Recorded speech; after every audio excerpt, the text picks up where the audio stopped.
life in sky study. This is Akash here in front of you. मेरे प्यारे दोस्तों, आज एक बेहतरीन सा टॉपिक लेकर मैं आपके सामने आया हूँ।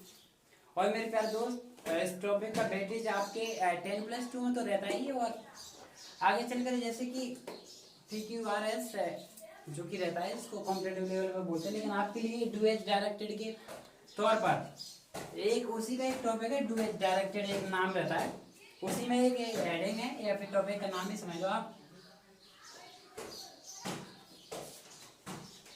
Sentence rearrangement. अरेंजमेंट बोले या रीअरेंजमेंट बोलो, डिफरेंस क्या है? अरेंजमेंट में यानी व्यवस्थित करना, और रीअरेंजमेंट यानी पुनः व्यवस्थित करना।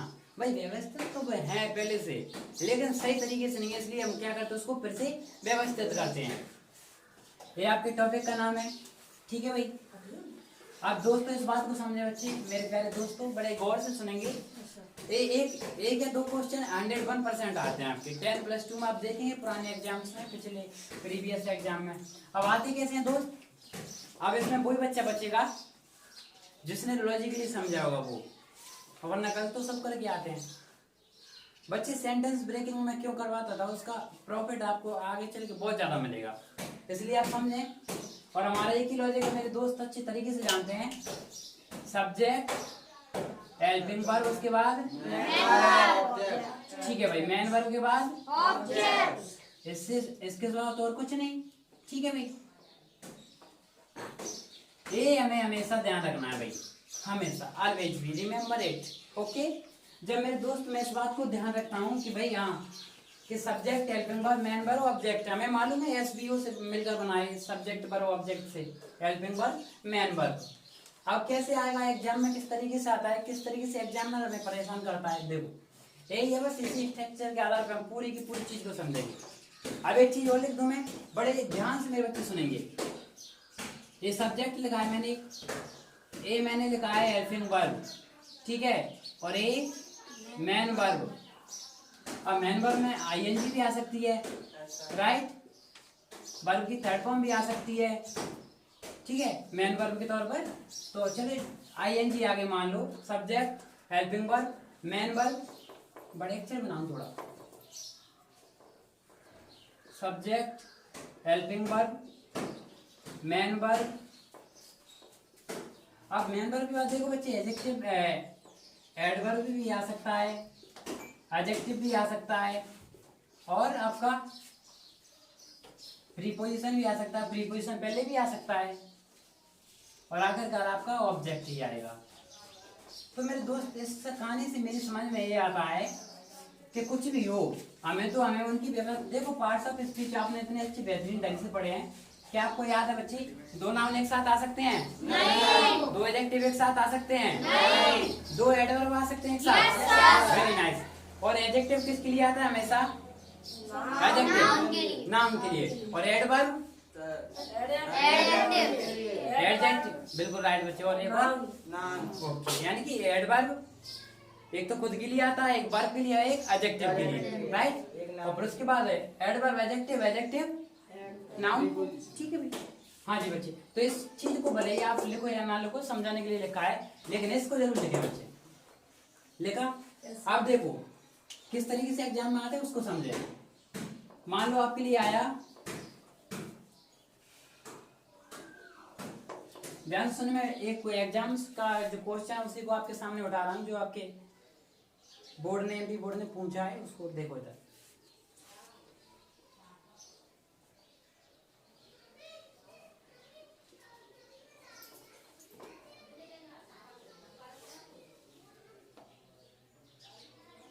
पहले सिंपल सा दूं बच्ची, देखो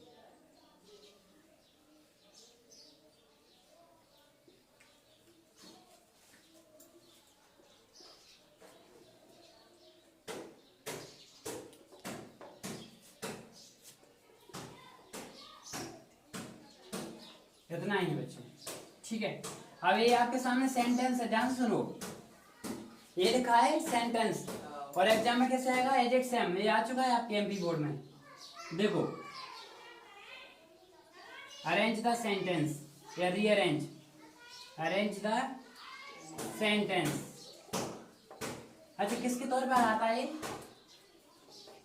सुना पहले सेंटेंस एक डू एच डायरेक्टेड रहता है, एक टॉपिक का ही नाम है, उसी को आप ऐसे डू एच डायरेक्टेड, तो उसी वाले टॉपिक का एक पार्ट है, ठीक है। तो इसमें आप देखो ऐसे लिखा है, ठीक है बच्चे, आप समझदार बच्चे हो। आपने एक चीज और पढ़ी SVO, ठीक है, सब्जेक्ट वर्ब ऑब्जेक्ट, तो आप इस चीज को समझ सकते हो, सब्जेक्ट फिर वर्ब फिर ऑब्जेक्ट। तो कोई समझदार बच्चा मुझे बताएगा मैं इसको अरेंज कैसे करूं?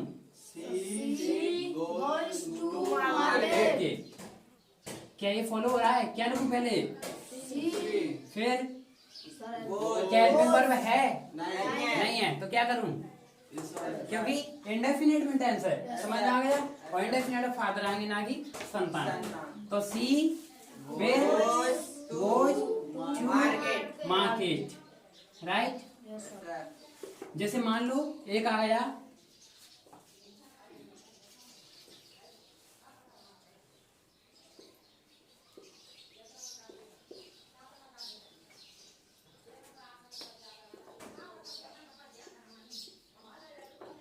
ताजमहल, ठीक है मेरे दोस्त, मैंने ये लिखा है। अब आप समझदार बच्चे हो तो कोई बच्चा मुझे ध्यान से सुनो बच्चे, क्या इसमें हेल्पिंग वर्ब है? तो मेन वर्ब भी होगी अगर हेल्पिंग वर्ब आई है तो, है तो क्या ये नियम लगेगा बच्चों? ठीक है भाई, मैं एक एक बच्चे से पूछता जाऊंगा, आप मुझे बताएं लिखने से थोड़ा सा बच्चे। चल बताओ मुझे, मनीष बताओ बच्चे, पहले किसे लिखूं मैं? पहले किसे लिखूं इस सेंटेंस में? किसको बच्चे? ओके बच्चे, कार्तिक आपने बोला है, आपने किस आधार पर बोल दिया कि मैं आपको पहले लिखूं? वेरी गुड मेरे बच्चे, से क्वेश्चन मार्क आ गया तो ये इतना तो समझ में आता है कि हेल्पिंग वर्ब पहले आएगी। बहुत बेहतरीन सोचा इस बच्चे ने, तो क्या लिखूं? हैव। अब आप जानते हो इसमें कर सकते हो, सब लिखा है आपके पास। हैव के बाद आप क्या लिखूं? यू। उसके बाद क्योंकि हेल्पिंग वर्ब आ गई तो सब्जेक्ट आ गया, उसके बाद आना चाहिए वर्ब। तो have you seen the Taj Mahal, have you seen the Taj Mahal और क्वेश्चन मार्क। मेरे बस समझ में आया माय डियर स्टूडेंट्स? आप इसको लिखें, please take your time, screenshot ले सकते हो यूट्यूब वाले दोस्त। मेरे प्यारे दोस्त, इस चीज को आपने लिखा ले फॉरवर्ड, ठीक है भाई। अब मान लो ये सेंटेंस में क्या रहता है, जैसे कि subject, helping verb, main verb, object आपको देखना होता है। अब आप इतना तो सब जानते हो कि अगर WH वर्ड आ गया तो सामने WH वर्ड होगा, उसके बाद हेल्पिंग वर्ब, फिर सब्जेक्ट, फिर उसके बाद जो सेंटेंस जो भी रहता है आपका वही एज इट सेम। जैसे कि वही फिर से समझे थोड़ा, subject, helping verb, main verb. आप मुझे बताओगे मेरे दोस्त, कोई मुझे बताएगा कि सही है या गलत है? पहले ये बताओ। सही है। अगर मैं नोट लगाऊं तो कहाँ लगेगी? कोई मुझे बता दो दिल से एक बार, कहाँ लगेगी? वेरी नाइस, ठीक है भाई। और अगर मैं बोलूँ आपसे कि मुझे क्वेश्चन वो WH वर्ड लिखना है तो क्या कहानी बनेगी? WH सर पहले आएगा। क्या होगा? WH आएगा, फिर सब्जेक्ट, फिर वेरी नाइस। हाँ तो पता है, ये तो सिंपल सी बात पता है। WH बनाने बच्चे क्या सोचते हैं और कंफ्यूजन में पड़ जाते हैं कि WH कैसे बनाएं, बल्कि सबसे सिंपल है WH। पहले बना दो इंटरोगेटिव, फिर लगा दो WH, ऑटोमेटिकली बन जाता है। जैसे मैं एक सेंटेंस लिख रहा हूँ, इसका आप बनाओगे, ठीक है?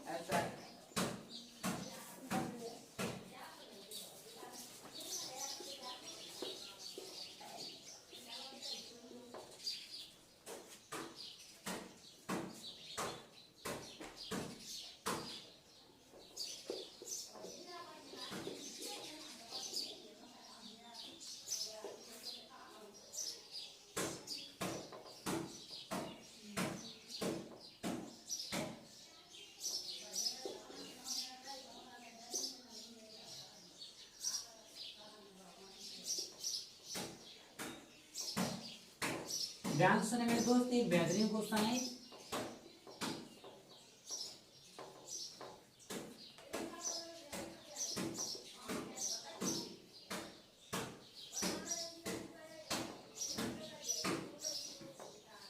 कौन बच्चा इसको बनाएगा भैया आप में से? ठीक है, हाँ खड़े हो जाओ कार्तिक, बताओ। Leah live in Supi. Leah has not been live in Supi since in 2010. ठीक है, वेरी नाइस, क्लैप इस बालक के लिए, बहुत बढ़िया। यानी कि अब हमारे लॉजिक को पकड़े हम। पहले जाएंगे सब्जेक्ट कौन है बच्चे इसमें? नेहा। पहले देखो क्वेश्चन मार्क तो नहीं है, नहीं है। अब सिंपल सी बात है, तो क्या लिखूं पहले? नेहा।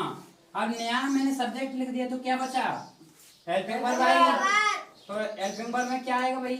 हैज नॉट बीन, क्योंकि नोट दिया है, तो क्या करेंगे? Has not been.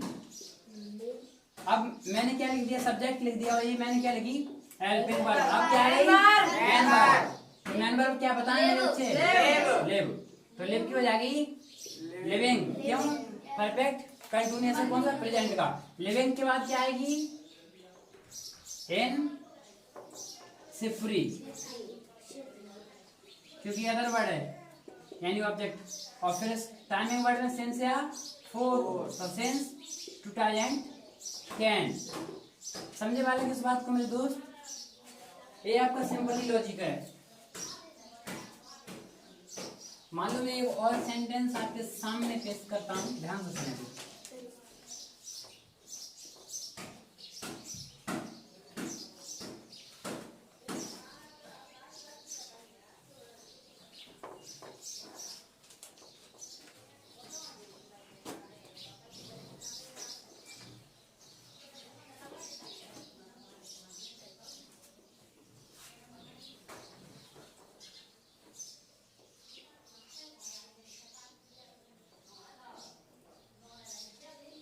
मेरे दोस्त, आप मेरे बच्चे मुझे पहले तो ये बताएं, ध्यान सुने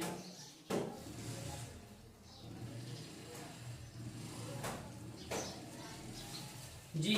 बच्चे एक्टिव है पैसिव है बताओ पहले मुझे। कैसे कैसे पहचाना आपने? वेरी नाइस, वर्ब की थर्ड फॉर्म और बाय। क्यों?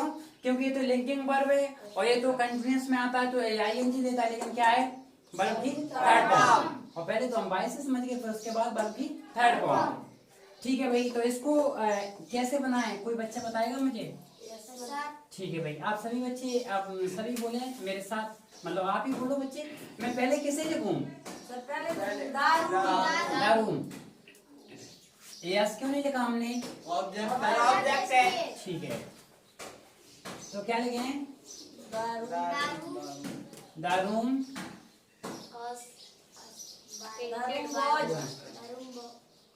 अच्छा एक मिनट, ये मैंने, ठीक है ऐसे लिखा ना बच्चे, ध्यान से सुनो बच्चे। एक चीज है, कोई बात नहीं, मैंने पैसे में लगा बच्चे, हमको क्या है? एक्टिव में कन्वर्ट करना है, ठीक है। और अगर पैसे में दिया तो हम पैसे में इसको बनाएं, यानी अरेंज करना है तब। तो सोचे, चलो बताएं कैसे करें। चलो पैसे भी बनाओ बच्चे पहले तो। दारूम, वॉच, पेंटेड बाय अस। तो ये तो सिंपल सी बात है कि मन हमने क्या किया, एक लॉजिकली चीज जो थी उसको सही करने की कोशिश की। देखो एक और एग्जांपल है आपके सामने, इसको समझें।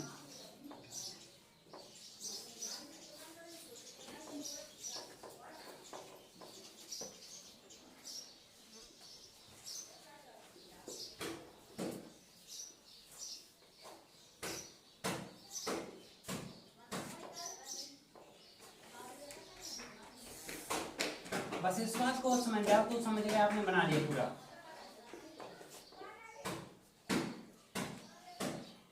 मेरे दोस्त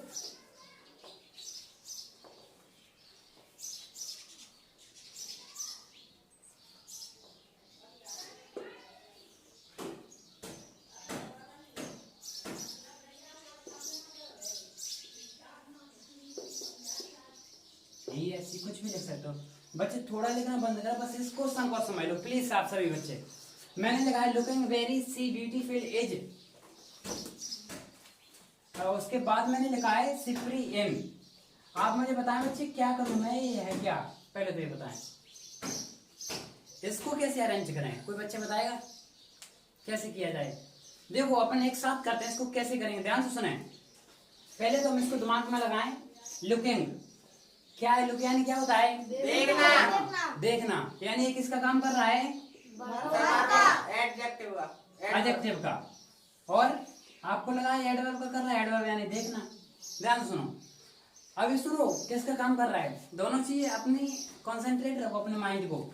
ए जेरेंट का काम भी कर सकता है तो फिर सब्जेक्ट भी बन सकता है, तो समझो ए क्या है, वेरी एडवर्ब, और सी क्या है सब्जेक्ट, और ब्यूटीफुल क्या है नाउन, क्या है नाउन। ऐसा नहीं हो सकता था ब्यूटीफुल ब्यूटीफुल, ऐसा कुछ नहीं होगा, ओनली ब्यूटीफुल। और एज क्या है बच्चे, ओके चलिए एक बार चलिए ये बात ठीक है। उसके बाद सिवरी क्या है, ऑब्जेक्ट यानी नाउन, और ये क्या है, ठीक है भाई। इतनी चीज मैंने देखी, अब मेरे बच्चे मेरे साथ मुझे अरेंज करवाएंगे इस चीज को, मेरी मदद करो आप कैसे मैं इसको, सर मैं बताऊं। ठीक है सभी बच्चे एक साथ बताएं। पहले किस चीज को लिखना चाहिए आपके हिसाब से, बताओ बच्चे किसे लिखे पहले, कहाँ पर है ये रहा, तो सी। उसके बाद एज कहाँ है, यानी कि आप क्यों एज क्यों लिखा, क्योंकि सब्जेक्ट के बाद हेल्पिंग वर्ब। अब किसे लिखा बच्चे, सर लुकिंग। ठीक है। अब देखो अभी आईएनजी देखिए मैंने एडजेक्टिव एडवर्ब बता दिया राइट, लेकिन अब समझ में आई कि मेन वर्ब नहीं है, इसमें मेन वर्ब नहीं है। और अगर एज आ गई इसका मतलब लुकिंग, लुक यानी देखना, तो आईएनजी ने किसका काम किया, मेन वर्ब का, तो ये तो फिर हमारे दोनों चीज क्या हुई, गलत हुई। अब ये क्या हो गई, मेन वर्ब यानी वर्ब हो गई राइट, तो मेन वर्ब हो गई, आईएनजी नहीं यानी वर्ब है, तो सी इज लुकिंग क्या आएगी, लुकिंग, और लुकिंग के बाद क्या आएगा बच्चे, वेरी राइट, वेरी नाइस बच्चे, वेरी ब्यूटीफुल इन सिपरी।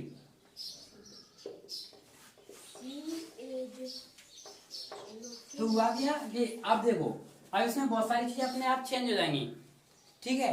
अब देखो ब्यूटीफुल यहाँ पर नाउन है, लेकिन अब काम किसका कर रहा है, यहाँ पर आगे देखो ध्यान से, subject she, helping verb is, main verb looking, और वेरी एडवर्ब, और ब्यूटीफुल।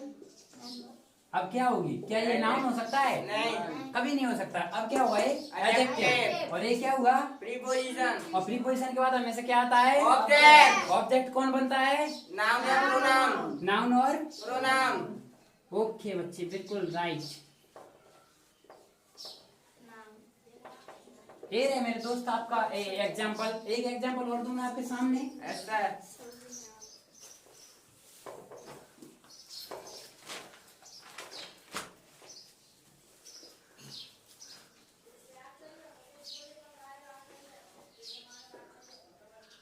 अब मेरे दोस्त मैंने ये लिखा है, ठीक है बच्चे, आप मुझे बताएं मैं इसका क्या बनाऊं, और ये है क्या, ये कौन सा टेंस है, कोई बच्चा बताएगा मुझे, प्रेजेंट का इंडेफिनिट, बिल्कुल सही मेरे दोस्त। तो क्या बनेगा इसका, कैसे समझे आप, क्वेश्चन मार्क, और क्वेश्चन मार्क भी है, और हेल्पिंग वर्ब भी है, और WH भी है। तो पहले WH आएगा या फिर हेल्पिंग वर्ब आएगा, वेरी नाइस बच्चे। मान लो अगर इसको छोड़ दो, देखो ऑटोमेटिकली WH जुड़ जाता है फर्स्ट में, ठीक है। तो आप पहले लिख ही लो, चलो वेयर, फिर उसके बाद डू, फिर यू, फिर लिव। मेरे दोस्त क्या इस कहानी आपकी समझ में आई, थोड़ी सी सभी बच्चों की में आई, आपको बस थोड़ा सा पहचानने की कोशिश करना, वो ऑटोमेटिकली अरेंज हो जाएगा। मेरे यूट्यूब वाले दोस्त थैंक्स, आपने देखा, और यहाँ पर ये टॉपिक आपका एंड होता है मेरे दोस्तों। मिलते हैं अगले दिन अगली क्लास में, गुड बाय।